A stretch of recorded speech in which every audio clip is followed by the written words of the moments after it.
اور ہم اہل سنت والجماعت کے بنیادی عقائد و نظریات کو سوالیہ انداز میں مجمع کے سامنے پیش کریں۔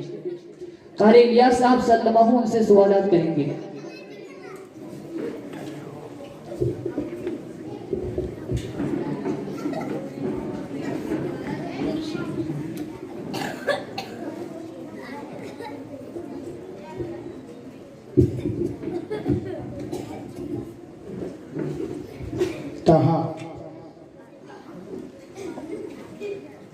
کیا ایک مسلمان کے لیے اسلامی عقائد کا جاننا اور دل میں جمانا ضروری ہے؟ بسم اللہ الرحمن الرحیم۔ عقیدہ انسان کے کردار میں اور اعمال کی تعمیر میں بنیادی اہمیت رکھتا ہے، کیونکہ انسان کے تمام اعمال اور اخلاق میں بنیاد ارادہ ہے، اور دل انہی چیزوں کا ارادہ کرتا ہے جو دل میں جمی ہوئی ہو۔ لہٰذا ایک مومن کے لیے توحید، رسالت، قیامت اور مرنے کے بعد پھر سے زندہ ہونے کے متعلق اسلامی عقائد کا جاننا اور اسے دل میں جمانا ضروری ہے، تاکہ اس کے اعمال و اخلاق درست ہو اور باطل عقائد سے بچ کر کفر و شرک اور ارتداد سے اپنے آپ کو بچا سکے۔ عدنان، آپ ایک مسلمان ہیں تو اللہ تعالیٰ کے متعلق آپ کے کیا عقائد ہے؟ بسم اللہ الرحمن الرحیم۔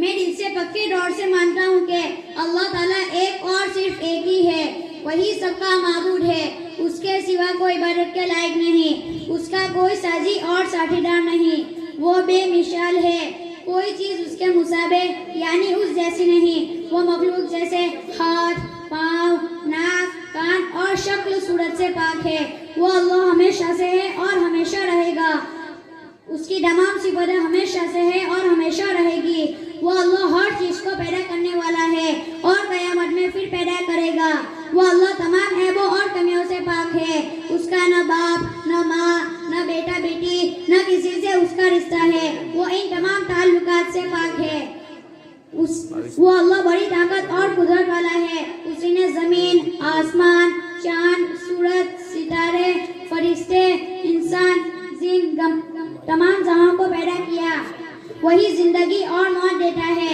وہی بیماری شفا دیتا ہے، وہی کھلاتا ہے اور پلاتا ہے، اور وہی اپنی مخلوق پر بڑا مہربان نہایت رحم والا ہے۔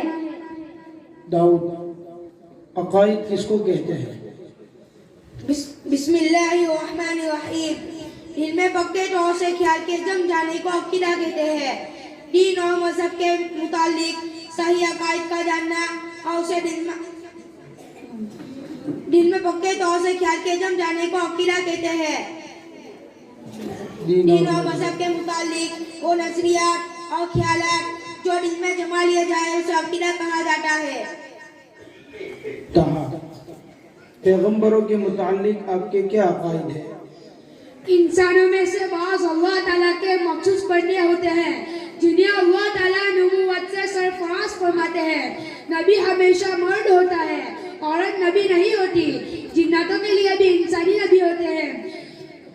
نبی اور رسول اللہ کے بنانے سے بنتے ہیں۔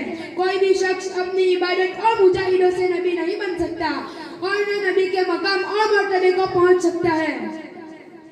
حضرت آدم علیہ السلام سے لے کر ہمارے حضرت محمد صلی اللہ علیہ وسلم تک سارے نبی برحق اور سچے ہیں۔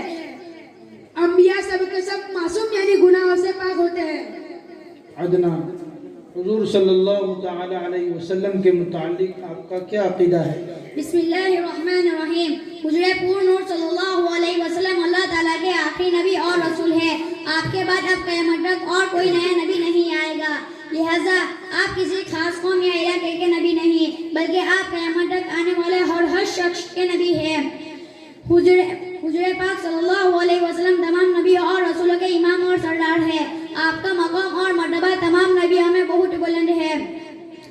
حضور صلی اللہ علیہ وسلم پر اللہ تعالیٰ نے اپنی آخری کتاب قرآن مجید نازل فرمائی اور آپ کو اپنا آخری دین اسلام عطا فرمایا، اور اب اللہ تعالیٰ کے یہاں دین اسلام کے علاوہ اور کوئی بھی دین قابل قبول نہیں۔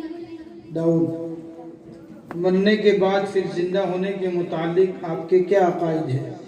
اللہ تعالیٰ کے حکم سے حضرت اسرافیل علیہ السلام دوبارہ سور پھونکیں گے، جس سے ساری مخلوق پھر زندہ ہو کر میدان حشر میں